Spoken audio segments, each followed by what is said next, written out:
এই যে আমাদের পড়ে গেছে হচ্ছে নান, আর এখানে হচ্ছে কাবলি ছোলা। সবাই খেতে বসে পড়েছে।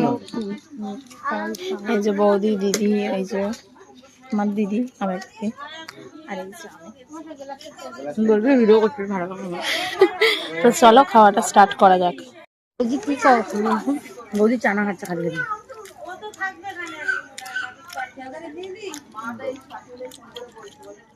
এখানে ফ্রাইড রাইস, স্যালাড, চিকেন কষা পড়ে গেছে।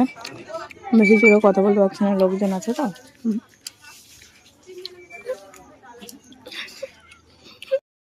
পাপড়, পায়েসও আছে। পায়েসটা আমি খাইনি। আমাদের খাওয়া দাওয়া সবকিছু কমপ্লিট। আর সত্যি কথা বলতে খাবার খুব ভালো হয়েছে। তো এখন আমরা ফ্রেশ হয়ে যাব ঘুমোতে। তো আজকে আমরা এখানেই থাকছি, আমরা যাবো কালকে বাড়ি। তো আবার কালকে দেখা হচ্ছে তোমাদের সাথে। টাটা, গুড নাইট সবাইকে।